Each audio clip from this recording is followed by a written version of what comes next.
கிறிஸ்துவுக்குள் பிரியமான தேவனுடைய பிள்ளைகளே, கர்த்தராகிய இயேசு கிறிஸ்து நம்ம யாவரையும் ஆசீர்வதிப்பாராக. காட் பிளஸ் யூ பிரியமானவர்களே. இந்த கிரைஸ்ட் ரெவலேஷன் த மெசேஜ் 204வது முறையாக யூடியூபின் வழியாக செய்தி அளிக்கும்படியாய் பரிசுத்த ஆவியானவர் செய்த கிருபைக்காக பரிசுத்த ஆவியானவரை கோடி கோடியாக ஸ்தோத்தரிக்கிறேன். இந்த செய்தியை தயவு செய்து கூர்ந்து கவனிங்கள், முழுமையாய் பாருங்கள், முழு ஆசீர்வாதங்களை பெற்றுக்கொள்ளுங்கள், அநேகருக்கு அனுப்புங்கள். சத்தியம் இல்லாத இந்த காலத்திலே சத்தியம் இலவசமாய் உங்களுக்கு வந்து கொண்டு இருக்கிறது இந்த கிரைஸ்ட் ரெவலேஷன் மெசேஜ் மூலமா. ஆகவே சத்தியத்தை கூர்ந்து கவனிங்கள், இந்த செய்தியை கூர்ந்து கவனிங்கள் தயவு செய்து. ரொம்ப அற்புதமான செய்தி, அருமையான செய்தி. இந்த செய்தியுடைய தலைப்பு பரிசுத்த ஆவியை யார் அனுப்புகிறது? ஹல்லேலூயா. பரிசுத்த ஆவியை யார் அனுப்புகிறது என்பதை குறித்து தான் நாம் பார்க்க போகிறோம். மீண்டும் ஒரு விஷயம் சொல்லுகிறேன், பரிசுத்த ஆவியை அதாவது தேற்றரவாளனை யார் அனுப்ப போகிறது, யார் அனுப்பியது என்பதை குறித்து பரிசுத்த வேதாகமத்திலே தேவ ஆவியினாலே எழுதப்பட்டுள்ள வார்த்தைகளை நாம் தியானிக்க போகிறோம். பரிசுத்த ஆவியானவர் காண்பிக்கிறதை, பேசுகிறதை தயவு செய்து கூர்ந்து கவனிங்கள். கர்த்தர் உங்களையும் அடியனையும் ஆஸ்வதிப்பாராக. ஹல்லேலூயா. சரி, நீங்கள் மெசேஜுக்கு வாங்க. நீங்கள் யோவான் எழுதின புத்தகத்திலே 14ஆம் அதிகாரத்திலே 26ஆம் வசனத்தை நீங்கள் வாசிங்க. பரிசுத்த வேதாகமம் இருந்தால் நீங்கள் அதை பிரித்து பாருங்கள், இல்லை என்றால் இந்த செய்தியை கேளுங்கள். வாசிக்கின்றேன். என் நாமத்தினாலே, இது யார் சொல்றதுன்னு கேட்டீங்கன்னாக்கா, இயேசு கிறிஸ்து பரிசுத்த வேதாகமத்திலே பேசுகிறார். இயேசு கிறிஸ்து என் நாமத்தினாலே பிதா அனுப்ப போகிற பரிசுத்த ஆவியாகிய தேற்றரவாளனே எல்லாவற்றையும் உங்களுக்கு போதித்து நான் உங்களுக்கு சொன்ன எல்லாவற்றையும் உங்களுக்கு நினைப்பூட்டுவார் என்று இயேசு கிறிஸ்து கூறுகிறார். நன்றாக கவனிங்கள், இது முக்கியமானது ஒன்று இருக்குது. அதனாலதான் சில சமயம் நல்லா கவனிங்க அப்படின்னு உங்கள்கிட்ட சொல்றேன். மறுபடியும் நான் வாசிக்கிறேன். இயேசுநாதர் சொல்றாரு, என்னுடைய நாமத்தினாலே. என்கிட்ட ஒரு சின்ன படம் இருக்குது, அதை வைக்கணும்னு நான் கொஞ்சம் பிரயாசப்படுறேன். ஹல்லேலூயா. ஏன்னா இது ரொம்ப அருமையான படம். அமெரிக்காவில் ஒரு பிளைண்டு வரைந்தார் என்று சரித்திரத்திலே நான் வாசித்ததை நான் இந்த படத்தை நான் நெட் மூலியமா எடுத்து நான் வைத்திருக்கிறேன். நான் இங்க வைக்க ஆசைப்படுகிறேன். ஹல்லேலூயா. இதை பாருங்கள். இந்த படம் கண்ணே தெரியாத ஒரு பிளைண்ட், அதாவது ஒரு குடன், அவர் இந்த படத்தை வரைஞ்சார் என்று சரித்திரத்திலே புத்தகத்திலே நான் எடுத்த இந்த படம். ஆகவே ஒரு உதாரணமாக நான் இதை வைக்கின்றேன். ஹல்லேலூயா. நீங்கள் பார்க்கலாம், நெட்ல பார்த்தா நீங்க பார்க்கலாம். சரி, இவர் சொல்றாரு, ஃபார் எக்ஸாம்பிளா வைக்கிறேன், அதனால நான் விற்கிறாரு, நான் வணங்கல, இது நான் தெய்வமா அப்படி கும்புள்ள, அதெல்லாம் ஒரு படம். இந்த படம் ஏன் நான் ரொம்ப லைக் பண்றேன் கேட்டாக்கா, ஒரு கண்ணு தெரியாத ஒரு மனுஷன் வரைஞ்சார் என்று சரித்திரத்தில் இருக்கிறது. அதனால எனக்கு ரொம்ப பிடிச்சிருக்குது, நான் வைக்கிறேன். அவ்வளவுதான், தட்ஸ் ஆல். இவர் தெய்வம், இவர் கடவுள், அதெல்லாம் சொல்ல வரல. இவர் வரைஞ்சாரு, இப்படிதான் இருக்கிறாரு சொல்லிட்டு நிரூபிக்கப்பட்ட ஒரு வார்த்தைகள். சரி, ஓகே. இப்போ இயேசு கிறிஸ்து சொல்றாரு, என் நாமத்தினாலே, என்னுடைய நாமத்தினாலே பிதா அனுப்ப போகிற பரிசுத்த ஆவியாகிய தேற்றரவாளனே எல்லாவற்றையும் உங்களுக்கு போதித்து நான் உங்களுக்கு சொன்ன எல்லாவற்றையும் உங்களுக்கு நினைப்பூட்டுவார் என்று இயேசு கிறிஸ்து சொல்றாரு. அப்போ இந்த பரிசுத்த ஆவியாகிய தேற்றரவாளனை யார் அனுப்புகிறார்? ஒரு மனுஷனுக்கு, ஒரு சபைக்கு யார் அனுப்புகிறார் என்று சொன்னால், பிதாவானவர் ஒரு மனுஷனுக்கு பரிசுத்த ஆவியை அனுப்புகிறார். ஒரு மனுஷிக்கு பிதாவானவர் பரிசுத்த ஆவியை அனுப்புகிறார். ஹல்லேலூயா. கரங்களை தட்டி ஹல்லேலூயா சொல்லலாமா? ஹல்லேலூயா. அப்ப யார் அனுப்புகிறது கேட்டா, பிதாவானவர் அனுப்புகிறார். ஹல்லேலூயா. யார் அனுப்புறது? பரிசுத்த ஆவியை பிதாவானவர் அனுப்புகிறார். வேத வாக்கியம் இயேசு கிறிஸ்துவை தன்னுடைய வாயை திறந்து சொன்ன ஒரு வார்த்தை. ஆக இந்த உலகத்தில் இருக்கிற அத்தனை கிறிஸ்தவர்களுக்கும் பிதாவானவர் தான் பரிசுத்த ஆவியை தருகிறார் என்று இயேசு கிறிஸ்து கூறுகிறார். பரிசுத்த ஆவியானவர் எதற்கு இந்த சபைக்கு தருகிறார் என்று சொன்னால், பரிசுத்த ஆவியானவர் சபைக்கு ஏன் வருகிறார் என்று சொன்னால், அந்த தேற்றரவாளனாகிய அந்த பரிசுத்த ஆவியானவர் இந்த இயேசு கிறிஸ்து இந்த பூமியில என்ன பேசினாரோ அவை அத்தனையும் மீண்டுமாக இந்த பரிசுத்த ஆவியானவர் சபையிலே பேசுவார் என்று வேத வாக்கியம் கூறுகிறது. ஒன்னே ஒன்று மட்டும் சொல்றேன் உங்ககிட்ட, நானு யாருக்குமே அடிமை இல்லை. எந்த பாஸ்டருக்கோ இல்லை எந்த ஸ்தாபனத்துக்கோ இல்லை பிஹெச்டி பட்டம் படித்த பாஸ்டர்களுக்கோ நான் யாருக்குமே அடிமை இல்லை. எபேசியர் 6:20 சொல்லுது, நானு தைரியமாய் என்னுடைய வாயை திறந்து சுவிசேஷத்தின் ரகசியத்தை அறிவிப்பதற்கு வாக்கு எனக்கு கொடுக்கப்பட்டிருக்கிறது. ஹல்லேலூயா அப்படின்னு பவுல் தீர்க்கதரிசி சொல்றாரு. அது போல எனக்கு கூட பரிசுத்த ஆவியானவர் என்னை தைரியமாய் பேசும்படியாக எனக்கு வாக்கு கொடுத்திருக்கிறார். ஆகவே தைரியமாய் நான் பேசுகிறேன். யாருக்குமே நான் பயப்படல, எந்த ஸ்தாபனத்துக்கும் பயப்படல, மேலான PhD பட்டம் படித்த பாஸ்டர்களுக்கு எவனுக்குமே நான் பயப்படல. ஆகவேதான் சத்தியத்தை சத்தியமாய் உடைத்து ஸ்தாபனத்தில் இருக்கிற ஒவ்வொரு கிறிஸ்தவ பிள்ளைகளுக்கு இந்த யூடியூபின் வழியாய் செய்தி அளிக்கும்படியாய் பரிசுத்த ஆவியாருடைய ஒரு ஏவுதலினாலே நான் பேசிக்கொண்டு வருகிறேன். கிட்டத்தட்ட ஒரு 3 வருஷமா நான் பேசி வரேன் நினைக்கிறேன், 3-4 வருஷமா பேசி வரேன் நினைக்கிறேன். ஓகே, ஆகவே தைரியமாய் பேச வேண்டும் சத்தியத்தை. சத்தியத்தை சத்தியமாய் ஒருவன் பேசவில்லை என்றால், சத்தியத்தை உடைத்து பேசவில்லை என்றால் அவன் பெண் தன்மை கொண்ட ஒரு போதகனாக இருக்கார் என்று பழைய வீடுகளை குறித்து நான் உங்களிடத்தில் பேசியிருக்கிறேன். ஹல்லேலூயா. ஆகவே பெண் தன்மை கொண்ட போதகர்களாக நாம் இருக்கக்கூடாது. ஹல்லேலூயா. பவுல் எப்படி தைரியமாய் சத்தியத்தை குறித்து யூதர்கள் மத்தியில் கிரேக்கர் மத்தியில் அந்த காலத்தில் பேசினாரோ, இந்த காலத்திலும் ஒரு கிறிஸ்தவன் பேச வேண்டும். சரி, அது போட்டோம். இப்போ இயேசுநாதர் சொன்னார், என்னுடைய நாமத்தினாலே பிதா அனுப்ப போகிற பரிசுத்த ஆவியை தேற்றவரனே உங்களுக்கு எல்லாவற்றையும் போதிப்பார் என்று. இந்த பிதாவானவர் வந்தார்னாக்கா சபையில இந்த PhD பட்டம் படித்த போதகர்களை நியமிக்க மாட்டார், குருமார்களை நியமிக்க மாட்டார், போப்பாண்டவரை நியமிக்க மாட்டார். ஹல்லேலூயா. பட்டதாரிகளை இந்த சபையிலே நியமிக்க மாட்டார், குரு ஆட்சிகளை நியமிக்க மாட்டார். பரிசுத்த ஆவியானவர் வந்தா ஒரு சபையில அந்நிய பாஷைகளை பேசி அவர் உற்சாகத்தினாலே ஒரு மனிதனை நிரப்ப மாட்டார். தீர்க்க தரிசனத்தை உரைத்து அவர் ஒரு மனிதனை நிரப்ப மாட்டார். பரிசுத்த ஆவியானவர் வந்தா, பரிசுத்த ஆவியானவர் வந்தாக்க சபையிலே அற்புதங்களை எல்லாம் செய்து ஜனங்களுக்கு தன்னுடைய அற்புதங்களை காண்பிக்க மாட்டார். அப்ப என்னதான் செய்வார் பிரதர்? நல்லா புரிஞ்சுக்குங்க.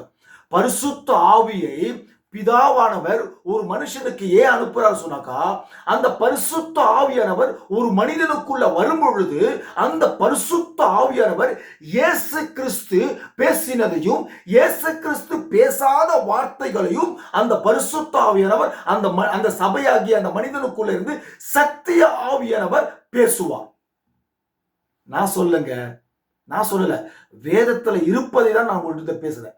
நீங்கள் யோவானந்தின புத்தகத்தில் 16ஆம் அதிகாரத்தில் 12-13 நீங்கள் வாசித்து பாருங்கள். அங்கே பரிசுத்த ஆவியானவர் எதற்காக பிதாவானவர் அனுப்புறாரு சொன்னால், உலகத்திலே இருக்கிற மக்களுக்கு, தன்னுடைய தேவனுடைய மக்களுக்கு தன்னுடைய வார்த்தைகளை, இந்த பூமியிலே விட்டு சென்ற வார்த்தைகளை பரிசுத்த ஆவியானவர் போதிப்பார். அவர் வந்தார்னாக்கா கையா முய்யான கரங்களை தட்டு அந்நிய பாஷை ஒருவா 1 ஹவரோ இல்லை 1/2 ஹவரோ இல்லை 3 நிமிஷமோ தட்டு குதிக்க மாட்டார். அதெல்லாம் தேவை உள்ளது தான். அவர் என்னன்னு கேட்டா, பரிசுத்த ஆவியானவர் ஒவ்வொருவருக்கும் கொடுக்கக்கூடிய ஒரு வரம், அவ்வளவுதான். வரம் உங்களை பரலோகத்துக்கு கொண்டு போவாது. வரம் உங்களை மனிதனை மறுரூபப்படுத்த முடியாது. ஒரு பாடலோ ஒரு இசையோ தேவனுடைய பரிசுத்த ஆவியானவர் கொடுக்கிற வரங்களோ ஒரு மனிதனை பரலோகம் கொண்டு போக முடியாது. அவைகள் எல்லாம் ஒரு வரம் என்று வேதத்தில் எழுதப்பட்டுள்ள வார்த்தை. பரிசுத்த ஆவியானவர் கொடுக்கிற ஒரு வரம். ஆனால் பரிசுத்த ஆவியானவர் சபைக்குள்ளே வருவார் என்று சொன்னால் பரிசுத்த ஆவியானவர் சத்தியத்தை குறித்து தான் பேசுவார், தேவனுடைய வெளிப்பாடுகளை குறித்து தான் பேசுவார்.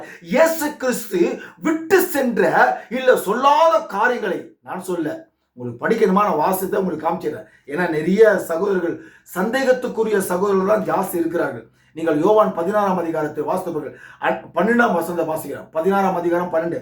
அநேக காரியங்களை நான் சொல்ல வேண்டியதா இருக்கிறது, அவைகளை நீங்கள் இப்பொழுது தாங்க மாட்டீர்கள்.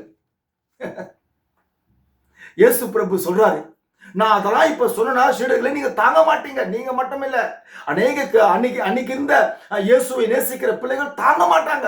ஒரு வார்த்தை சொல்றாரு இயேசுநாதர். என்ன சொல்றாரு கேட்டாக்கா, நான் என்னுடைய சரீரத்தையும் ரத்தத்தையும் பானம் புசியுங்கள் சொன்னதுக்கு அப்போ ஒரு மறைப்பொருளா பேசுறாரு இயேசுநாதர். அப்போ அங்க யூதர்கள் என்ன பண்றாங்க, இவரு சரீரத்தை போய் புசிக்க சொல்றானே இவன் அப்படின்னு ஒரு பேச்சுவார்த்தை நடக்காங்க பைபிள்ல. பாருங்க, அந்த ஒரு சின்ன ஒரு மறைப்பொருளை குறித்து பேசும்பொழுது அவர்களாலே அந்த உபதேசத்தை தாங்க முடியவில்லை. அதே கிறிஸ்தவர்கள் இன்றைக்கும் சத்தியத்தை சத்தியமாக உடைத்து பேசும் பொழுது, மறைப்பொருளை உடைத்து வெளிப்படுத்தி காண்பிக்கும் பொழுது, இன்றைக்கு இருக்கிற நவீன போதகர்களாலே அந்த உபதேசத்தை கேட்டு அவர்களாலே தாங்க முடியல. இயேசுராஜ் சொன்னல, பரிசுத்த ஆவியானவர் வந்தார்னாக்கா அதுதான் தேற்றவாளனே பிதாவானவர் அனுப்புறார். பிதாவானவர் தேற்றவாளன் அனுப்புற காரணம் என்ன கேட்டாக்கா, இயேசு பிரபு சொன்ன வார்த்தைகளை மீண்டுமாக இந்த பரிசுத்த ஆவியானவர் போதிப்பார். என்ன போதிப்பாரு? இயேசு சொன்னதே போதிக்க மாட்டாரு. இந்த வேதத்துல ஆதி ஆகமத்திலிருந்து வெளிப்படுத்தின புத்தகம் வரைக்கும் இருக்கிற மறைப்பொருள்களை, ரகசியங்களை அந்த தேற்றவாளன் சபைக்கு வரும் பொழுது, பிதாவானவர் அனுப்புகிற அந்த தேற்றவாளன் சபைக்கு வரும் பொழுது, அந்த தேற்றவாளன், பிதா அனுப்பின அந்த தேற்றவாளன், நல்லா கவனிக்கணும், பிதா அனுப்புற தேற்றவாளன், பிதா அனுப்புற தேற்றவாளன் 10 முறை சொல்லனாக்கா அதுல ஒரு ரகசியம் இருக்குதுன்னு அர்த்தம்.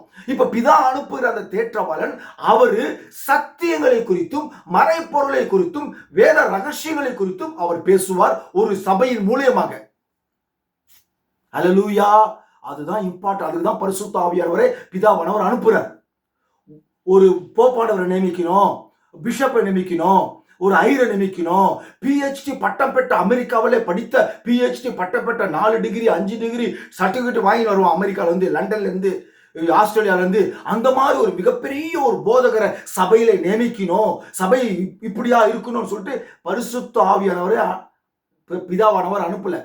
இவைகள் எல்லாவற்றையும் மனிதனாலே நியமிக்கக்கூடிய ஒரு காரியங்கள். எந்த ஒரு மனிதனாலும் நியமிக்கக்கூடிய காரியங்கள் ஏதாவது சபையில் இருக்கும் என்று சொன்னால் அவைகள் சாத்தானின் செயல்கள். பரிசுத்த ஆவியானவர் அதெல்லாம் பண்ணவே மாட்டார். பரிசுத்த ஆவியானவர் தேற்றவாளன் ஒரு சபைக்குள்ளே வருவார் என்று சொன்னால் அவருடைய வேலை என்னன்னு கேட்டாக்கா, சகல சத்தியத்திற்குள்ளும் நடத்துவார் அவர். அதுதான் அவருடைய வேலையே. அல்லேலூயா. அருமையான தேவனுடைய விலையேறப்பெற்ற பிள்ளைகளே, சத்தியத்தை கூர்ந்து கவனிங்க. சரி, இப்போ இந்த பரிசுத்த ஆவியானவரை வந்தார்னாக்கா எல்லா விதமான காரியங்களை குறித்து பேசுவார். எவ்விதமான நாட்களிலே நீங்கள் ஜீவிக்கிறீர்கள் என்பதை அவர் சுட்டி காட்டுவார். ஹல்லேலூயா. நல்லா புரிஞ்சுக்கணும். எவ்விதமான நாட்களிலே நீங்கள் இருக்கிறீர்கள் என்பதை அவர் சுட்டி காட்டுவார். அவர் இன்றைக்கு பரிசுத்த ஆவியாகிய தலைவரை நீங்கள் விட்டு விட்டு என்னதம்மா செய்றீங்க? பாடலு, குத்தாட்டம், நவீன பாடல்கள், நவீன இசைகள், நவீன போதகர்கள், இவைகள் எல்லாம் சபைக்குள்ளே சேர்த்து வச்சுக்கிறீங்க. ஆனா பரிசுத்த ஆவியானவரை பிதா அனுப்பின தேற்றவாளனை அந்த தலைவரை விட்டுட்டு உலக பிரமாண தலைவர்களை நீங்கள் சபையில உள்ள நுழைக்கிறீங்க. ஆனா அந்த பரிசுத்த ஆவியானவர் இப்போ எங்க இருக்கிறார் கேட்டாக்கா, சபையின் வெளியிலே நின்று கொண்டு கதவை தட்டி கொண்டு இருக்கிறார். அந்த பரிசுத்த ஆவியானவர் அந்த தலைவரை நீங்கள் வெளியே அனுப்பி விட்டீர்கள். ஆனா வெளியே அனுப்பிட்டு பரிசுத்த ஆவியானவர் சபையில இருக்கிறார் என்று சொல்லி கையாமுயான கத்தின்னு இருக்கிறீங்க. உண்மையை கூறுகிறேன் தேவனுடைய விலையேறப்பெற்ற பிள்ளைகளே. ஆக இந்த பரிசுத்த ஆவியானவர் சபைக்கு அனுப்பின அந்த பரிசுத்த ஆவியானவரை, பிதா அனுப்பின அந்த பரிசுத்த ஆவியானவரை இன்றைக்கு இருக்கிற நவீன போதகர்கள் அந்த பரிசுத்த ஆவியானவரை சபையில வைக்காமல் வெளியே தள்ளிவிட்டார்கள். PhD பட்டம் படித்த குருமார்களை, போப்புகளை, பிஷப்புகளை, ஐருக்களை அவர்களை தான் முன்னுரிமை கொடுக்கிறார்கள். பரிசுத்த ஆவியானவருக்கு அந்த தேற்றவாளனுக்கு முன்னுரிமை கொடுப்பது கிடையாது. இதுதான் உண்மை, இதுதான் சத்தியம். இதுதான் பரிசுத்த ஆவியானவர் பேசுன்னு என் உள்ளத்துல சொன்னாரு. நான் பேசுறேன் உங்ககிட்ட. ஹல்லேலூயா. தேவனுடைய விலையேறப்பெற்ற பிள்ளைகளே, சத்தியத்தை கூர்ந்து கவனிங்க. சரி, இப்போ இந்த பிதாவானவர் பரிசுத்த ஆவியை அனுப்பினார். இப்போ பிதாதான் அனுப்பினாரு, இயேசுநாதர் சொல்றாரு. இப்ப நம்ம வாசிப்போம். யோவான் புத்தகத்திலே நீங்கள் 20ஆம் அதிகாரம் நீங்கள் 19 இருந்து 22 வரைக்கும் வாசிங்க. நான் வாசிக்கின்றேன். வாரத்தின் முதல் நாளாகிய அன்றைய தினம் சாயங்கால வேளையில், ஹல்லேலூயா, எப்போ? சாயங்கால வேளையிலே. ஏன்னா இந்த சாயங்கால வேளையிலே தான் இந்த உலகத்திலே ஒரு தீர்க்கதரிசி அனுப்புவார் என்று பரிசுத்த வேதாகமத்திலே மறைப்பொருளாக சொல்லப்பட்டுள்ள ஒரு வார்த்தை. அந்த சாயங்கால வேலையிலே தான் இந்த லவதிக்கியா சபையின் காலத்திலே ஒரு சாயங்கால வேலையிலே தான் ஒரு தீர்க்கதரிசி எழும்புவார். அவர் யார் என்று சொன்னால் அவர் தான் 7ஆம் தூதன் என்று வெளிப்படுத்தும் புத்தகம் 10ஆம் அதிகாரத்தில் நீங்கள் அந்த 6-7 வசனத்தில் அங்கே வாசிக்கலாம். அல்லேலூயா. அந்த 7ஆம் தூதன் எப்ப வரான்னு கேட்டாக்கா சாயங்கால வேலையிலே வராரு. அவர் யாருக்கு வராருன்னு சொல்றாங்க? மணவாட்டி பிள்ளைகளுக்கு வராரு. அந்த 7ஆம் தூதன் யார் என்பதை குறித்து நான் இப்போ உங்களுக்கு காமிக்க போறேன். அல்லேலூயா. பாருங்க, நான் யாருக்கும் பயப்படலைங்க, கிறிஸ்து இயேசுவுக்கு மட்டும்தான் பயப்படுறேன். இதுதான் சத்தியம் என்று உங்கள்கிட்ட தைரியமா பேசுறேன். அல்ல, யாருக்குமே அடிமை இல்லை. நல்லா கேட்டுக்க. சாயங்கால வேளையிலே சீஷர்கள் கூடியிருந்த இடத்தில் யூதர்களுக்கு பயந்ததினால் கதவுகள் பூட்டி இருக்கையில், யூதர்கள் பயந்து இருக்கிறாங்க, சீடர்கள்லாம் கதவை பூட்டிட்டாங்க. பூட்டிட்டு இயேசு பூட்டி இருக்கையில் இயேசு வந்து நடுவே நின்று உங்களுக்கு சமாதானம் என்றார். நல்லா புரிஞ்சுக்குங்க. இயேசு மரித்து உயிர் தெழுந்துட்டாரு. இனி நம்மளுக்கு வேலை இல்லை, இனி நம்ம ஊழியம் செய்ய முடியாது. இயேசு இருந்த பொழுது 2 பேரை அனுப்பினாரு. இயேசு இருக்கும் போது அந்த சீடர்களுக்கு சமாதானம் இருந்தது, அந்த சீடர்களுக்கு சந்தோஷம் இருந்தது, அந்த சீடர்கள் மகிழ்ச்சியா இருந்தார்கள். இப்ப இயேசு மரித்து உயிர் தெழுந்தது உங்களுக்கு தெரியல. இப்ப இயேசு இல்லாத ஒரு காரணத்துல சமாதானம் அவங்களை விட்டு போய்விட்டது. இயேசு ஒரு மனிதனுக்குள் இல்லை என்று சொன்னால், இயேசு ஒரு குடும்பத்துல இல்லை என்று சொன்னால், இயேசு கிறிஸ்து ஒரு சபையில இல்லை என்று சொன்னால் அந்த சபையிலே சமாதானம் இருக்காது. ஆகவேதான் இன்றைக்கு சிஎஸ்ஐ சர்ச்சுகள் எல்லாம் பார்த்தீங்கன்னாக்கா ஒருவருக்குள்ள மூப்பர் ஐயருக்குள்ள போட்டு அடிச்சு மண்டையை உடைச்சுக்கிறாங்க. பெந்தகோஸ்துல பாஸ்டருக்குள்ள பாஸ்டர் போட்டு ஒரே முறுமுறுப்பான பேச்சியை பேசி ஒரே பிரச்சனை மேல பிரச்சனை வந்து இருக்குது. எத்தனையோ காரியங்கள் சொல்லலாம். ஹல்லேலூயா. நேரம் பத்தாது. ஹல்லேலூயா. ஜனங்களும் பார்க்க மாட்டாங்க, யூடியூப்ல ரொம்ப நேரம் பேசினாங்க. அதெல்லாம் ஷார்ட்டா மட்டும் பேசுறேன். ஆக இந்த பரிசுத்த ஆவியானவர் இல்லாமல் இருக்கிறபடினாலதான் ஒரு மனிதனுக்குள்ளே சமாதானம் இல்லை. அது போல இந்த சீடர்களுக்கு சமாதானம் இல்லை. இயேசுநாதர் இல்லைன்னு சொல்லிட்டு பூட்டிட்டாங்க. பெரிய பூட்டு போட்டு கதவை பூட்டிட்டாங்க. நல்லா கவனிங்க, இங்க ஒரு ரகசியத்தை கவனிங்க. இயேசு கிறிஸ்து மரித்து உயிர் தெழுந்து மகதலேனா மரியாள் கிட்ட கல்லறையிலே தன் சரீரமாக அங்கே காட்சியிலே தோன்றுகிறார். இதெல்லாம் உங்களுக்கு தெரியும். இப்போ இந்த அறையில இயேசுநாதர் சரீரமா உடைச்சிக்கின்னு வந்தாரா, இல்ல கதவை உடைக்காம பூட்டை உடைக்காம இந்த இயேசு கிறிஸ்து ஆவியா வந்தாரா? ஆவியா உள்ள வந்து இந்த சீடர்கிட்ட சரீரமாய் மாறி அவர் பேசுறாரு. இயேசுநாதர் என்ன பேசுறாரு கேட்டாக்கா, அவர் இப்படி சொல்லி தம்முடைய கைகளையும் விலாவையும் அவர்களுக்கு காண்பித்தார். சீஷர்கள் கர்த்தரை கண்டு சந்தோஷப்பட்டார்கள். ஹல்லேலூயா. முதல் வசனத்துல வாசித்தேன். இயேசு அவங்க கிட்ட வந்து உங்களுக்கு சமாதானம் என்று பரிசுத்த ஆவியானவர் எழுதியிருக்கிறார். இப்ப சீடர்கள் சொல்றாங்க கர்த்தரை கண்டு. யாரை கண்டு? இயேசுவை கண்டு நாங்க எழுதல, கர்த்தரை கண்டு அவர்கள் சந்தோஷப்பட்டார்கள். அந்த கர்த்தர் விலாவையும் கரங்களையும் காண்பிக்கிறார். பயப்படாதீர்கள், நான் தான் இயேசு கிறிஸ்து, சமாதானம் உண்டுவதாக. இவங்கள யோசிக்கிறாங்க, கதவு பூட்டி இருக்குது, இவர் எப்படி உள்ள வந்தாரு? இந்த இயேசு கிறிஸ்து ஆவியாய் வந்தார். அந்த ஆவி என்ன ஆவின்னு கேட்டாக்கா, அதுதான் பரிசுத்த ஆவி, அதுதான் தேற்றரவாளன். கதவை உடைச்சிக்கின்னு உள்ள வந்தார்னா, சரீரம் வந்தார்னா, அவர் பரிசுத்த ஆவி இல்லை, அவர் மனிதனாகவே இருக்கிறார். அவரு மனிதனாகவும் ஆவிக்கு ஆவியாகவும் சரீரத்துக்கு சரீரமாகவும் அவர் இருக்கிற ஆண்டவராக இருக்கிறார். இப்ப இந்த சீடர்கள் கதவை பூட்டின்னு பயத்துல ஊழியத்துக்கு போகாம யூதர்களுக்கு பயந்துக்குன்னு அடிப்பாங்க உதைப்பாங்கன்னு வீட்டுக்குள்ள இருக்கும்போது இயேசு ஆவியாய் வந்து சரீரமாய் மாறுறாரு. மீண்டும் சரீரமா இருக்கிறவர் ஆவியாவே போயிட்டார் பழையபடி. அவர் தான் பரிசுத்த ஆவியானவர். இப்போ சீடர்கள் சொல்றாங்க கர்த்தரை கண்டோம் என்று. இந்த கர்த்தர் யாரு? இந்த கர்த்தருக்கு தான் இயேசுன்னு பெயர் வச்சாங்கன்னு பல வீடியோல பேசியிருக்கிறேன். இப்ப இந்த கர்த்தர் யாருன்னு கேட்டாக்கா 1 தீமோத்தேயு 3ஆம் அதிகாரம் 16ஆம் வசனம், தேவ ரகசியம். அது தேவன் மாமிசத்தில் வெளிப்பட்டாராம். அது வந்து தேவ ரகசியம். இந்த ரகசியத்தை நிறைய பேர் கிறிஸ்தவரை விசுவாசிக்கிறதுல. அப்ப தேவன் மாமிசத்தில் வெளிப்பட்டார். இந்த தேவன் மாமிசத்தில் வெளிப்பட்டவரை இந்த அறையில இந்த கூடாரத்துல வெளிப்பட்டவரை இவங்க கர்த்தரை கண்டோ அப்படின்னு சொல்றாங்க. தேவன் வந்துட்டாரா? 1 தீமோத்தேயு இப்ப சீடர்கள் சொல்றாங்க, நாங்கள் கர்த்தரை கண்டோம். அப்ப தேவனாகிய கர்த்தரை சீடர்கள் கண்டார்கள். அந்த தேவனாகிய கர்த்தர் சீடர்கள் மத்தியிலே உங்களுக்கு சமாதானம் உண்டுவதாக, கலங்காத, திகையாக, நான் ஆவியில சரீரமா வந்திருக்கிறேன், என் கரங்களை பாருங்க, என் விழாவை பாருங்க, நான் தான் உங்களுடைய உங்களுடைய ஊழிய தீர்க்கதரிசி, நான் தான் இயேசு கிறிஸ்து, நான் தான் தேவனுடைய குமாரன், உங்களிடத்துல சொல்லவில்லையா, நான் தான் அவர் என்று சரீரமாக விழாவையும் காமிச்சு சீடர்கள் தொட்டு பார்க்கறாங்க. ஐயோ, சமாதானம், கர்த்தரை கண்டும் சந்தோஷப்பட்டாங்க. எப்படி வந்தாரு? ஆவியாய் வந்தார். இப்ப கவனிங்க, ரகசியம் இருக்குது பிரியமானவர்களே. இயேசு மறுபடியும் அவர்களை நோக்கி, உங்களுக்கு சமாதானம் உண்டுவதாக, பிதா அனுப்புனது போல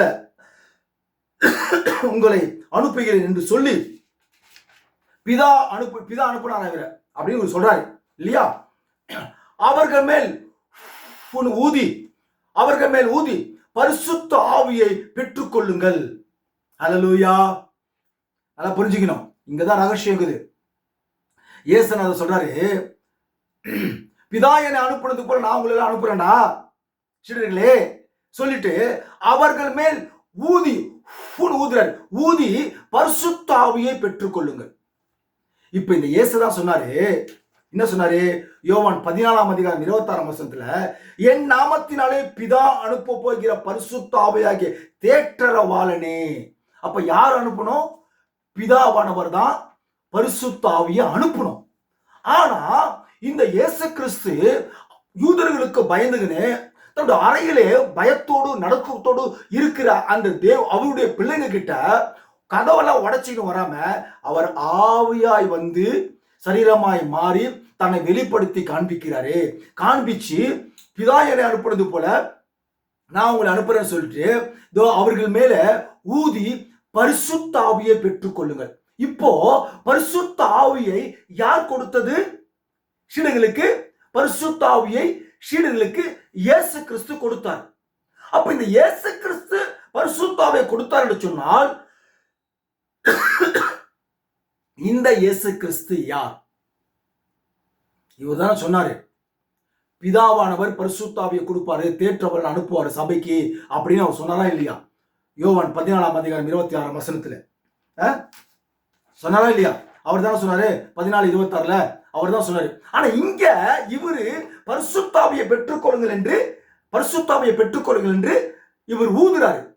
அப்ப இவர் யாரு? பிதாதான் கொடுக்கணும், ஆனா இவர் கொடுக்கிறாரு. அப்ப இவர் யாரு? இவர் தான் பிதா. யாரு? இயேசு கிறிஸ்து. அங்க ஒரு மறைப்பொருள் வார்த்தைகளை பாருங்கள். பிதான்னு ஒருவர் இருப்பார் என்று சொன்னால் பிதா தான் உங்களுக்கு கொடுத்துருக்கணும் அவங்களுக்கு, சீடர்களுக்கு. ஆனா இவரு பரிசுத்த ஆவியை பெற்றுக்கொள்ளுங்கள் என்று ஊதுறாரு அங்குள்ள சீடர்களுக்கு. சரி, இப்போ இது ஒரு பாயிண்ட் உங்களுக்கு புரிஞ்சுதா இல்லையான்னு தெரியல. ஆனா இது நல்லா உண்மையான கிறிஸ்துவனா தான் இந்த செய்தியை புடிச்சுக்குவோம். அப்ப இவர் யாருன்னா இவர் தான் பிதா. அதாவது ஏசாயா 9:6 பழைய வீடியோல நிறைய பேசியிருக்கிறேன். இப்போ நல்லா புரிஞ்சுக்கோங்க. அப்ப இப்ப யார் ஊதுனது கேட்டாக்கா இயேசு கிறிஸ்து ஊதுனாரு. அந்த இயேசு கிறிஸ்து யாருன்னா அவர் தான் பிதா என்று மறைப்பொருளாக அங்கே நமக்கு வெளிப்படையாக வார்த்தைகளை படிக்கும்போது நாம் புரிந்து கொள்ளலாம். அப்ப பிதாவானவர் தான் அனுப்பணும்னு அவரே சொன்னவரே, அப்ப இவர் கொடுக்கிறார் பரிசுத்த ஆவியை பெற்றுக்கொள்ளுங்க சொல்லி ஊதுறார். ஆனா அவர்கள் சீடர்கள் பரிசுத்த ஆவியை பெற்றுக்கொள்ளவில்லை. ஏன்னா இப்ப ஊதுனாரு சொன்னல, இத கொஞ்சம் உங்களுக்கு ஆழமா ஆதியாகமத்துல கொண்டு போறேன். இப்ப இந்த புதிய ஏற்பாட்டுல இவர் யாருன்னு கேட்டாக்கா இவர் தான் கர்த்தராக தேவனாகிய கர்த்தர் என்று உங்ககிட்ட சொன்னேன்.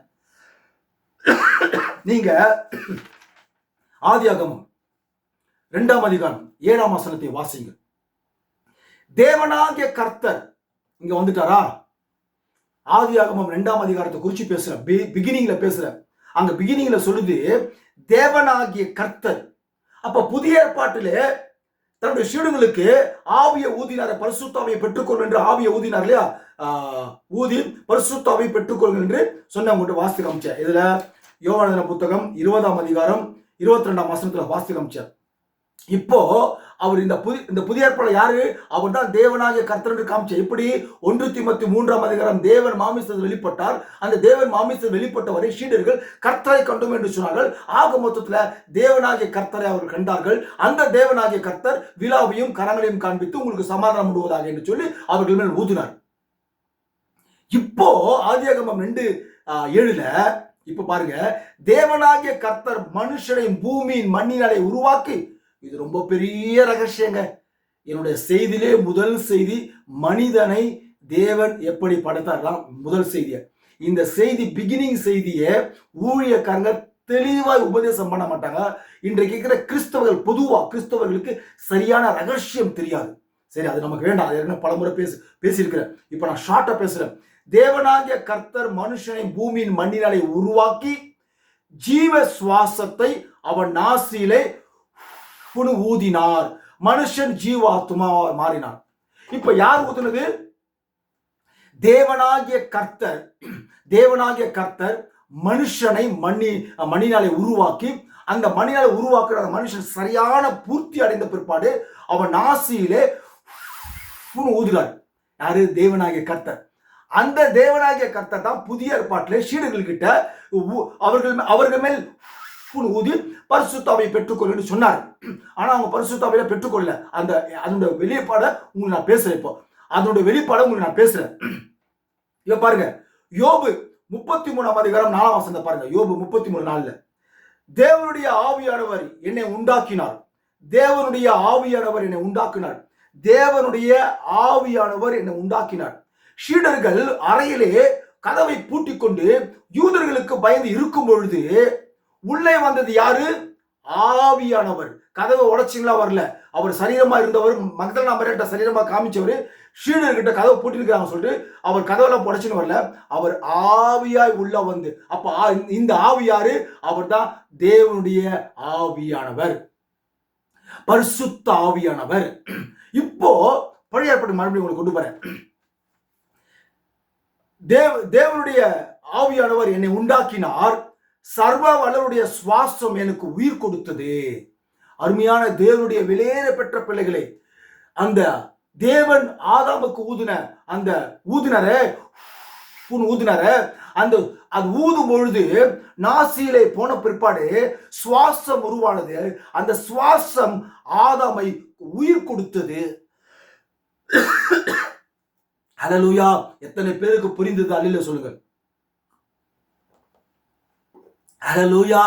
அதைதான் இயேசுநாதர் சீடர்களுக்கு செஞ்சார்.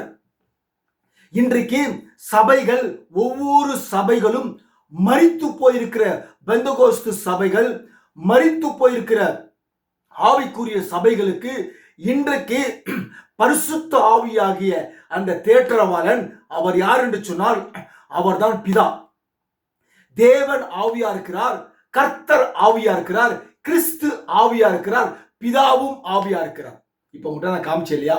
பிதாவானவர் அனுப்ப போகிற பரிசுத்த ஆவி. இப்ப இவர் என்ன பண்ணாரு? இவர் தான் கொடுக்கிறார் பரிசுத்த ஆவியை பெற்றுக்கொள்ளுன்னு சொல்லி. அப்ப இவர் யாரு? ஒரு கொஸ்டின் மார்க். நீங்க இப்ப நான் பிதா என்று சொல்றேன், நீங்க என்ன சொல்றீங்கன்றது எனக்கு கமெண்ட்ஸ் பண்ணுங்க. சரி, ஏசாயா தீர்க்கதரிசி சொல்லிட்டாரு இவர் தான் பிதான்னு சொல்லிட்டு ஒரு படத்தை சும்மா வச்சிருக்கிறேன், பிதான்னு சொல்லிட்டாரு. அப்போ இந்த பிதாவாகிய இயேசு பிரபு பரிசுத்த ஆவியை கொடுத்துட்டாரு. இப்போ இந்த மரித்து போயிருக்கிற சபைகளுக்கு முதல்ல அவர்கள் என்ன கேட்டாக்கா உயிர் அடைய வேண்டும். என்ன அடையணும்? அவர்களை இன்னைக்கு உயிர் அடையணும். சபையானது தேவனுடைய சுவாசத்தினாலே பிறக்கிறது. எழுதி வச்சிருக்கிற சபையானது தேவனுடைய சுவாசத்தினால் பிறக்கிறது. சரியான நிலையில் உருவாக்கப்பட்ட பிறகு பாருங்க, ஆதாம் பாருங்க, சரியான நிலையிலே ஆதாமை உருவாக்கினார் கர்த்தர். அந்த ஆதாமை உருவாக்கின உடனே அவர் ஊதுறாரு. ஊதின உடனே அவன் உயிரடைந்தான். அதே போலதான் இன்றைக்கு ஒவ்வொரு சபைகளும் சரியான நிலைமையிலே வந்த பிற்பாடு அந்த சபைகள் பிறக்க வேண்டும். தேவனுடைய சுவாசத்தினாலே பிறக்க வேண்டும். அவர்கள் மேல் சுவாசத்தை ஊதுகிறார். ஹல்லேலூயா! உங்களுடைய பெயரை சபையில போய் கொடுங்க. ஒரு புது ஆத்மா வந்தாக்கா உடனே சபையில போய் எழுதுறது. இதெல்லாம் பாத்தீங்கன்னாக்கா ஒரு மனுஷனால் நியமிக்கப்பட்ட ஒரு காரியங்கள். இத்தனை பேர் வந்துக்கிறான்பா சபையில சொல்லிட்டு. ஆனா பரிசுத்த ஆவியானவர் அதெல்லாம் செய்யறதில்ல. சபையில வந்தாக்கா அவர் சபையில என்ன பண்றாரு கேட்டாக்கா, ஒவ்வொரு சபையாகிய இந்த சரீரத்துக்கும் அவர் ஊதும்பொழுது முதல்ல எப்படி ஆதாம் உயிர் பெற்றானோ அதே போல சபையாகிய இந்த சரீரம் மரித்து போயிருக்கிற ஆவிக்குரிய ஜீவியத்திலே மரித்து போய் கிறிஸ்துவுக்குள் மரித்து போயிருக்கிற அந்த சபைக்கு பரிசுத்த ஆவியானவர் ஊதும் பொழுது, அந்த பரிசுத்த ஆவியானவர் யார்? அவர்தான் பிதா. அந்த பிதாவாகிய பரிசுத்த ஆவியானவர் ஒவ்வொரு சபைக்கும் ஊதும்போது ஒவ்வொரு சபையும் முதலிலே அந்த சபைகள் உயிர் பெற வேண்டும். இன்னைக்கு ஒவ்வொரு கிறிஸ்துவ சபைகளும் மரித்து போயிருக்கிறது. ஹல்லேலூயா. மரித்து போன நிலையில் தான் இன்றைக்கும் இருக்கிறது ஒவ்வொரு சபையும். அந்த சபைகளுக்கு பரிசுத்த ஆவியானவர் ஊதினார் என்று சொன்னால் உயிர் பெறும், உயிர் அடைய வேண்டும். ஹல்லேலூயா. முதல்ல உயிர் அடையணும். உயிர் அடைந்த பிற்பாடுதான் அந்த கிறிஸ்துவ, அதுக்கப்புறம் கிறிஸ்துவின் ஊழியத்தை செய்ய முடியும், கிறிஸ்துவின் காரியங்களை செய்ய முடியும், கிறிஸ்துவின் உபதேசத்தை கேட்டு நடக்க முடியும். உயிரே அடையலனாக்கா அப்புறம் எப்படி? அதனால்தான் பரிசுத்த ஆவியார் வராரு. ஹல்லேலூயா. அப்போ இன்றைக்கு சபை, ஒவ்வொரு சபையும் உயிர் அடைய வேண்டும். ஹல்லேலூயா. இப்போ இயேசுநாதர் ஊதினார். அது என்னன்னு கேட்டீங்கன்னாக்கா, அவர் ஒரு வாக்குத்தத்தமாக ஊதுகிறார், வாக்குத்தத்தம் கொடுக்கிறார். வாக்குத்தத்தம் கொடுக்கிறார். என்ன வாக்குத்தத்தம் கொடுக்கிறாரு? நான் உங்களுக்கு பரிசுத்த ஆவியை அளிப்பேன் என்று ஒரு வாக்குத்தத்தமாக ஊதுகிறார். அவங்க யாருமே பரிசுத்த ஆவி பெறல. இப்ப இவங்க எப்ப பரிசுத்த ஆவி பெற்றாங்கன்னு நீங்க கேட்டீங்கன்னாக்கா, இந்த பரிசுத்த ஆவியை இவங்க இந்த சீடர்கள் எப்ப பெறாங்கன்னாக்கா, அப்போஸ்தலர் 2:38 நீங்க வாசிங்க. அப்போஸ்தலர் 2:38 வாசினாக்கா, அந்த இடத்துல தான் சீடர்கள் யாவரும் சீடர்களும் அங்குள்ள சகோதரிமார்களும் ஒரு இடத்துல மேலே அமர்ந்து கொண்டு பரிசுத்த ஆவிக்காக அந்த வாக்குத்தத்தம், அந்த பிதாவாகிய இயேசு பிரபு நமக்கு ஊதினாரே, நமக்கு அந்த ஒரு வாக்குத்தத்தத்தை கொடுத்தாரே, அந்த வாக்குத்தத்தம் நிறைவேற வேண்டும் என்பதற்காக தான் அந்த வாக்குத்தத்தத்துக்காக அந்த மேல் அறை மேலே, வீட்டு மேலே சீடர்களும் 120 பேரும் காத்து கொண்டிருக்கிறார்கள். அன்றைக்கு அப்போஸ்தலர் 2:38 அன்றைக்கு தான் பரிசுத்த ஆவியானவர் ஒவ்வொரு மேலும் வந்து இறங்கினார். ஹல்லேலூயா. அப்பதான் இறங்கினாரு. இப்போ யோவான்ல உங்களுக்கு வாசித்து காமிச்சு இல்லையா? இப்போ யோவான் 20:22 அவருக்கு மேல் ஊதி பரிசுத்த ஆவியை பெற்றுக்கொள் என்று அது ஒரு வாக்குத்தத்தம் அந்த சீடர்களுக்கு கொடுத்தார். அந்த வாக்குத்தத்தம் எப்போ நிறைவேறுதுன்னு கேட்டாக்கா, அப்போஸ்தலர் 2 அதிகாரத்துல 1 நீங்க வாசிக்கும் போதுதான், அங்கேதான் 2 அதிகாரத்திலே தான் அது நிறைவேறுகிறது. அந்த வாக்குத்தத்தம் அங்கேதான் சபைகள் பிறக்கிறது, உயிரடைகிறது. ஹல்லேலூயா. ஒவ்வொரு சபையும் அங்கே உயிரடைந்து, அங்க பாருங்க, உயிரடைந்து உடனே பேதுரு எழுந்து அங்குள்ள மக்களுக்கு சத்தியத்தை குறித்து தைரியமாக, யூதர்களுக்கு பயந்திருந்த அந்த பேதுரு அதே யூதர்கள் மத்தியிலே தைரியமாக எழுந்து அவன் இயேசு கிறிஸ்துவை குறித்து பிரசங்கம் பண்ண ஆரம்பித்து விட்டான். அருமையான தேவனுடைய விலையேற பெற்ற பிள்ளைகளே, இன்றைக்கு ஒவ்வொரு சபையும், ஏஜி சபை, சிபிஎம் சபை, இல்ல பால்திநகரன் சபை, இன்னும் எத்தனை சபைகள் இருக்குது, பெந்தகோஸ்து நவீன சபைகள், இந்த நவீன சபைகள் அத்தனையும் மரித்து போன சபைகளா இன்றைக்கு காணப்படுகிறது. அந்த அத்தனை மரித்து போன சபைகளும் தேவனுடைய சுவாசத்தினாலே பிறக்கக்கூடிய ஒரு சபையா இருக்க வேண்டும். அல்லேலூயா. இன்றைக்கு தேவனுடைய சுவாசத்தினாலே பிறக்கிற ஒரு சபை இருக்கும் என்று சொன்னால் அந்த சபை மட்டும்தான் இன்றைக்கு தேவனுடைய சத்தியத்தை அவைகள் கேட்கும், தேவனுடைய சத்தியத்தை கேட்டு அதன்படி நடக்கும். அல்லேலூயா. எப்படி மரித்து போன ஆதாமுக்கு அவர் ஊதின பொழுது அவர் உயிர் பெற்றானோ, இன்றைக்கு கூட அதே பரிசுத்த ஆவியானவர் சுவாசத்தை சபையில ஊதும் பொழுது இன்றைக்கு உயிரடைய வேண்டும் சபைகள். ஆனால் இன்றைக்கு எல்லா சபையும் மரித்து போன நவீன சபைகளாய் காணப்படுகிறது. சரி, இப்போ இந்த பரிசுத்தாவி சொல்றோமே, தேற்றவாளன் சொல்றோமே, இந்த தேற்றவாளன் யார் என்று சொன்னால் ஆவியானவர் தான் தேற்றவாளன். இப்போ இந்த தேற்றவாளனை பிதாவாகிய இயேசு பிரபு இந்த பூமிக்கு அனுப்பிட்டார். பூமிக்கு பரிசுத்தாவி வந்த பிற்பாடு பிகினிங்லே உங்களுக்கு தெரிஞ்சு போச்சு. அப்போஸ்தலர் 2 அதிகாரத்திலே பரிசுத்த ஆவியானவர் பேதுரு உள்ளே வந்த பிற்பாடு அந்த பரிசுத்த ஆவி வந்த உடனே அற்புதத்தை செய்யல, அடையாளம் செய்யல, உடனே எழுந்திருந்து யூதர்கள் மத்தியில் தைரியமா பிரசங்கம் செய்தார் என்று நாம வாசித்தோம். யாரு பிரசங்கம் பண்ணது? பேதுரு பிரசங்கம் பண்ணல. இந்த பேதுரு பரிசுத்த ஆவி பெறுவதற்கு முன்பாக யூதர்களுக்கு பயந்து நின்றான். இயேசு வாக்குத்தத்தமா ஊதினாரே, அந்த வாக்குத்தத்தம் நிறைவேறின உடனே பரிசுத்த ஆவி பெற்றுக்கொள்ளுங்கள் என்று இயேசு ஊதினாரே, அந்த பிதாவானவர் ஊதினார், இயேசுவாகிய பிதா ஊதினாரே, ஊதின உடனே அந்த வாக்குத்தத்தம் அது அப்ப எப்போ நிறைவேறுதுன்னு கேட்டாக்கா அப்போஸ்தலர் 2 அதிகாரத்துல நிறைவேறுது. இப்ப அந்த பரிசுத்த ஆவியானவர் உள்ளே வந்த உடனே அங்க உள்ள மக்களுக்கு தைரியமா பிரசங்கம் பண்ணி 3000 பேர் ஞானஸ்தானம் பெற்றுக்கொள்றாங்க என்று உங்களுக்கு எல்லாம் வேதத்துல தெரியும். எத்தனையோ முறை படிச்சுக்கிறீங்க, அதெல்லாம் தெரியாம இருந்தாரு, அதெல்லாம் தெரியும், மற்றதெல்லாம் தெரியாது. சரி, ஓகே. இப்போ 3000 பேர் ஞானஸ்தானம் பெற்றுக் கொண்டார்கள். கர்த்தராகிய இயேசு கிறிஸ்து நாமத்துல பேதுரு பாவ மன்னிப்பு கண்டு ஞானஸ்தானம் கொடுத்தா முதல் பிகினிங்ல அது பரிசுத்த ஆவியானவர் செய்தது. இன்னைக்கு பிதாகுமார் நாமஸ்தானம் கொடுக்கிறது வந்து கத்தோலிக்க மதத்தினுடைய உபதேசம். அதன் பிரகாரம் தான் இன்னைக்கு சபைகள்லாம் கொடுத்துருவது. இதை பல முறை பேசிட்டேன். சரி, ஓகே, அது இருக்கட்டும், அது தவறான உபதேசம். ஆனா இப்ப இந்த பரிசுத்த ஆவியானவர் சபைக்கு வரும்போது சபையிலே போதிக்க வேண்டுமே. பரிசுத்த ஆவியானவர் ஆவியா இருக்கிறார், தேவன் ஆவியா இருக்கிறார், அதாவது இயேசு கிறிஸ்து ஆவியா இருக்கிறார், பிதாவானவர் ஆவியா இருக்கிறார், கர்த்தர் ஆவியா இருக்கிறார். இந்த ஆவியாகிய கர்த்தர் தேவனுடைய வெளிப்பாடுகளை, தேவனுடைய மறைப்பொருளை ஆதியாகமத்திலிருந்து வெளிப்படுத்துற வரைக்கும்.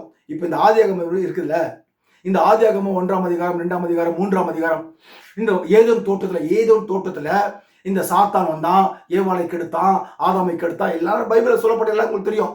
ஆனா அதுக்குள்ள ஒரு மிகப்பெரிய ரகசியம் இருக்குது. நான் பேசிட்டேன், ஆல்ரெடி நான் பேசியிருக்கிறேன். அது குறிச்சு மிகப்பெரிய ரகசியம் இது. இந்த ரகசியம் சபையில் இன்னைக்கு போது நவீன பாஸ்டர்லாம் பேசுறதில்ல.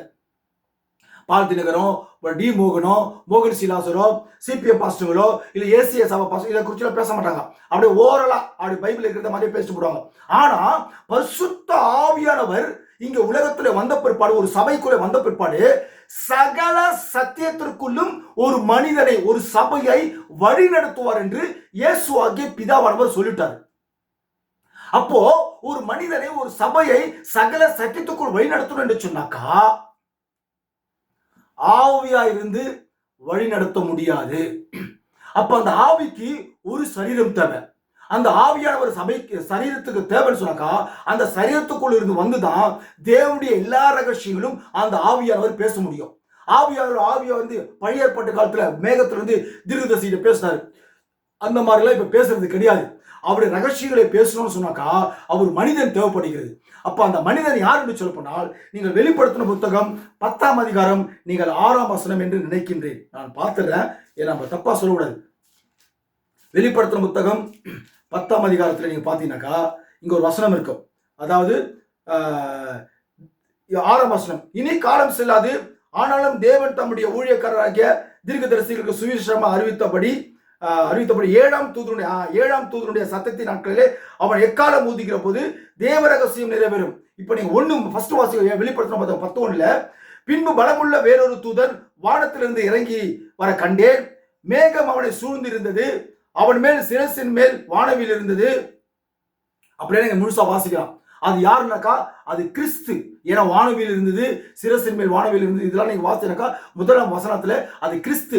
அந்த கிறிஸ்துவானவர், அந்த பரிசுத்த ஆவியானவர் இந்த 7ஆம் தூதன் சொல்லக்கூடிய அந்த 7ஆம் தூதனுக்குள்ள வந்து இறங்கி, பரிபூர்ணமாய் இறங்கி தேவனுடைய எல்லா ரகசியத்தை குறித்தும் அவர் பேசினார். தேவனுடைய விலையேறப்பட்ட கிறிஸ்துவ நண்பர்களே, இரு கரம் கூப்பி நான் இதை பேசுறேன், தேவனுடைய வார்த்தையை பேசுறேன். யாரு கேட்கிறீங்களோ கேட்கலாம், இல்ல யாருமே கேட்கல, இதை நாங்க கேட்க மாட்டோம், கேட்கல, அது உங்களுடைய விருப்பம், அது உங்களுடைய சுதந்திரம், அதை நான் ஒன்னும் சொல்லல. ஆனால் தேவன் அடியனுக்கு கொடுத்த அந்த கட்டளை, தேவன் எனக்கு கொடுத்த அந்த வரம், அதை குறித்து நான் உங்களுக்கு வெளிப்படுத்தி காண்பிக்கின்றேன். இதுதான் உண்மையான சத்தியம் என்று கேட்பதும் கேட்காமல் இருப்பதும் உங்களுடைய அது காரியம். நியாயத்திற்கு ஒன்று வரும், அங்கே நீங்க மாட்டிப்பீங்க. அதனால இதுதான் உண்மையான சத்தியம். இன்றைக்கு இருக்கிற போதகர்கள் இதை குறித்து பேச மாட்டாங்க. அந்த 7ஆம் தூதன் தான் இந்த பூமியில வந்து தேவனுடைய எல்லா ரகசியத்தை குறித்தும் அவர் பேசிவிட்டார். அந்த 7ஆம் தூதன் யார் என்று நீங்கள் சரித்திரத்திலே புத்தகத்தில் வாசிக்கும் போது அந்த 7ஆம் தூதன் இவர்தான் என்று சரித்திர புத்தகங்கள் கூறுகிறது. நான் கூறல பிரியமானவர்களே, சரித்திர புத்தகம் கூறுகிறது. இந்த 7ஆம் தூதன் இவர் பேர் தான் வில்லியம் மரியன் பிரென்னாம். இந்த வில்லியம் மரியன் பிரென்னாம் பார்த்தீங்கன்னாக்கா இவரு இந்த பூமியில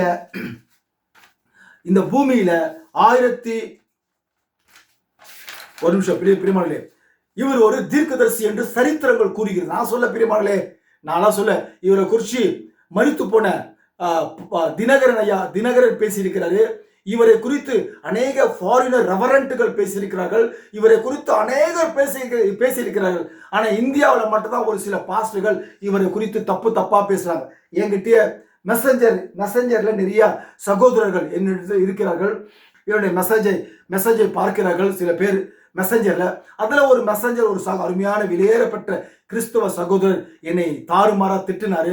இந்த தீர்க்கதரிசி வில்லியம் என்று சொல்லக்கூடிய இந்த மனிதனையும் என்கிட்ட திட்டி எழுதினாரு. கர்த்தர் அவரை ஆசீர்வதிக்கணும். நான் ஒன்றும் சொல்றேன்னா, அவர் அறியாமல் பேசுகிறார் மனுஷனை. கர்த்தர் அவரை ஆசீர்வதிக்கணும், கர்த்தரை சந்திக்கணும். ஆகவே தேவனுடைய வெளியேறப்பட்ட பிள்ளைகளே, இவர்தான் இக்காலத்துக்குரிய தீர்க்கதரிசி, லவோதிக்கேயா சபையின் காலத்து தீர்க்கதரிசி இவர்தான் என்று சரித்திரங்கள் கூறுகிறது. இவர் 1909ஆம் ஆண்டிலே பிறந்தவர். இறப்பு மரித்தது 1965. இந்த மேகத்தை சம்பவம் பார்த்தீங்களா, இது மேல இது பார்த்தீங்கன்னாக்கா தலைக்கு மேல் 1933ஆம் வருஷத்துல அவர் ஞானஸ்தானம் கொடுக்கும்போது இந்த மேகா வட்டம் வந்தது. இது அமெரிக்காவிலே படம் பிடித்தவர்கள் அது அமெரிக்காவிலே நிரூபித்து காண்பித்தார்கள். அமெரிக்கா கவர்மெண்டே ஒத்துக்கிச்சு இவர் ஒரு தீர்க்கதரிசி என்று, இவர் ஒரு பெரிய ஒரு தீர்க்கதரிசி என்று. பிப்ரவரி 28ஆம் தேதி 1963 பார்த்தீங்கன்னாக்கா மேகத்துல ஒரு மேகம் ஒரு மேகம் மாதிரி ஒன்று வந்தது. இதெல்லாம் சரித்திரத்திலிருந்து எடுத்து உங்கள்கிட்ட நான் காண்பிக்கிறேன். அருமையான வெளியேறப்பட்ட சகோதரர்களே சகோதரிகளே, நான் உங்கள்கிட்ட காண்பிக்கிறேன். இது 1933 இந்த மேகஸ்தம்பம் பாருங்க. இந்த மாதிரி ஒரு மேகஸ்தம்பம் இருக்கு இல்லையா, இந்த மேகஸ்தம்பம் காட்சியில தோன்றப்பட்டது 1933 பிப்ரவரி 28ஆம் தேதி. இது சாயங்கால வேளையில் இந்த மகத்தான மேகஸ்தம்பம் புகைப்படம் எடுக்கப்பட்டது. லைஃப் என்ற பத்திரிகையில் அச்சடிக்கப்பட்டது. லைஃப் என்ற பத்திரிகையில் அச்சடிக்கப்பட்டது அமெரிக்காவில் இந்த படத்தை அச்சடிக்கப்பட்டாங்க. இது டூப்ளிகேட்டா, இது ஒரிஜினலா, இல்ல இந்த பசங்க டுபாகூர் பசங்களா என்று. ஆனால் இது ஒரிஜினல். மேகத்திலே எத்தனையோ அடி தூரம், சுருக்கமா பேசுறேன், அதிகமா பேசல, மேகத்திலே இந்த காட்சி வந்தது என்று நிரூபிக்கப்பட்ட ஒரு காரியம் அமெரிக்காவிலே. அதே போல இந்த தலைக்கு மேல் இருக்கிற வட்ட வடிவம் நிரூபிக்கப்பட்ட ஒரு காரியம். ஹல்லேலூயா. இவர் உண்மையான தீர்க்கதரிசி என்று நான் இல்லைங்க, சரித்திர புத்தகத்தில் வாசித்ததை உங்களிடத்துல காண்பிக்கின்றேன். பரிசுத்த ஆவியாகிய தேற்றவாளன் வரும்பொழுது அவர் சகல சத்தியத்திற்குள்ளும் வழிநடத்துவார். அவர் விட்டு சென்ற அநேக ரகசியங்களை அவர் பேசுவார் என்று யோவான் புத்தகத்தில் 16ஆம் அதிகாரத்தில் 12-13 வாசிப்பாங்க இருக்கும். அவர் பரிசுத்த ஆவியானவர், பிதாவாகிய பரிசுத்த ஆவியானவர், தேவ ஆவியானவர், கர்த்தரை ஆவியானவர், அவரே பரிசுத்த ஆவியானவர். அவர் வரும்பொழுது அவர் எப்போ வந்தார்னாக்கா, இந்த தீர்க்கதரிசி எப்போ எழும்பினாரோ 1963க்கு மேல அவர் பரிசுத்த ஆவியானவர் இந்த உலகத்திலே லவோதிக்கேயா சபை காலத்திலே மனவாட்டிக்கென்று கொடுக்கப்பட்ட ஒரு தீர்க்கதரிசி. ஆனால் இன்றைய காலத்து நவீன போதகர்கள் இவரை குறித்து பேசுவது கிடையாது. ஏனென்று சொன்னால், இவர் இன்றைக்கு இருக்கிற சபையின் சத்தியத்திற்கு மாறாக இவர் பேசுகிறார் என்று இன்றைக்கு இருக்கிற கிறிஸ்தவர்கள் சொல்லுகிறார்கள். எப்படி இயேசு கிறிஸ்து ஜீவிக்கும் போது அவர் உபதேசம் பண்ணும் போது அந்த யூதர்களுக்கு மாறாக இருக்கிறது இவர் பேசுற உபதேசங்கள் சொன்னார்களோ, அதே போல இன்றைக்கு இருக்கிற கிறிஸ்தவர்கள் இவருடைய உபதேசங்களை வெறுக்கிறார்கள். ஏன் கேட்டாக்கா, இவருடைய உபதேசம் நம்ம பேசுற சத்தியத்துக்கு மாறா இருக்குதுன்னு சொல்லிட்டு. ஆனால் தேவனுடைய விலையேறப்பட்ட பிள்ளைகளே, அருமையான விலையேறப்பட்ட பிள்ளைகளே, உங்களுக்காக ரத்தம் சிந்தனை இயேசு கிறிஸ்துவை நினைத்து பாருங்கள். இவர் பேசின ஒவ்வொரு சரித்திர புத்தகத்தை நீங்கள் வாசித்து பாருங்கள். அப்படி அழகான ஒரு வார்த்தைகளை குறித்தும், தேவனுடைய ரகசியங்களை குறித்தும், தேவனுடைய மறைப்பொருளும் குறித்தும் பரிசுத்த ஆவியாகிய தேற்றவாளன் இந்த மனிதனுக்குள்ளாக பரிபூர்ணமாய் இறங்கி எல்லா ரகசியத்தையும், கிட்டத்தட்ட செய்தி 1600 மெசேஜ் இவருடைய வார்த்தைகளை இந்த உலகத்திலே பேசி முடித்து விட்டார். வெளிப்படுத்துற புத்தகம் 10ஆம் அதிகாரம் இப்ப வாசலே 6ஆம் வசனம் சொல்லப்படுகிற அந்த 7ஆம் தூதன் யார் என்று சொன்னால், இந்த வில்லியம் மரியன் பிரணாம். இவர்தான் மனவாட்டிக்கென்று அளிக்கப்பட்ட 7ஆம் தூதன். இவர் உண்மையான ரியல் தீர்க்கதரிசி. இவர் ஜீவிக்கும் பொழுது, இவர் ஊழியம் செய்யும் போது, இவர் அநேக அற்புதங்களை, ஆயிரக்கணக்கான லட்சக்கணக்கான முடவர்களை நடக்க வைத்தார். 5 பிணங்களை உயிரோடு எழுப்பியிருக்கிறார். திரளான அற்புதங்களை செய்திருக்கிறார். மார்ட்டின் லூத்தர், வெஸ்லி, கொலம்பா, இர்னியஸ், இன்னும் எத்தனையோ பேர் இருக்கிறாங்க. அப்புறம் ஓரல் ராபர்ட், இன்னும் எத்தனையோ ஃபாரின்ல இருக்கிற பெரிய பெரிய பாஸ்டர்ஸ், ஊழியக்காரங்க, அவங்களை எல்லாவற்றையும் காட்டிலும் இன்னும் சொல்ல போனாக்கா, பவுல் தீர்க்கதரிசி பேசாத ரகசியங்களை கூட இவர் பேசியிருக்கிறார். தேவனுடைய விலையேறப்பட்ட அருமை நண்பர்களே, அருமை சகோதரிகளே, நான் உங்களிடத்திலே பொய் பேசவில்லை. அப்படி நான் உங்களிடத்திலே பொய் பேசுவேன் என்று சொன்னால், தேவனாகிய கர்த்தர் என்னையும் என் குடும்பத்தையும் அழித்து விடுவார். வெளியேறப்பட்ட நண்பர்களே, இந்த உபதேசத்தை தயவு செய்து நம்புங்கள். இது உண்மையான சத்தியம், உண்மையான வார்த்தை. நீங்க நம்பணும்ன்றது நான் சொல்ல வரல. நீங்க எல்லாருமே வெளியேறப்பட்ட பிள்ளைகள், கர்த்தருடைய பிள்ளைகள், தேவனுடைய வெளியேறப்பட்ட பிள்ளைகள். உங்களுக்காகவே இயேசு கிறிஸ்து மரித்து,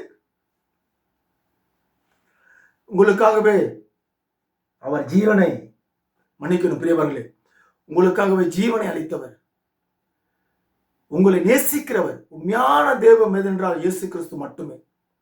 அவர் உங்களை நேசிக்கிறபடியினால்தான் இப்பேற்பட்ட ஒரு மனிதர்களெல்லாம் தீர்க்கதரிசிகளை ஏற்படுத்தி தன்னுடைய ரகசியங்களை பரிசுத்த ஆவியானவர் தேற்றவாளன் இவர் மூலியமாய் அநேக வார்த்தைகளை பேசியிருக்கிறார். கிட்டத்தட்ட 1200 சத்தியங்களை, தேவனுடைய ரகசியங்களை ஆதியாகமத்திலிருந்து வெளிப்படுத்தின புத்தகம் வரைக்கும் எல்லா ரகசியத்தையும் பேசியிருக்கிறார்.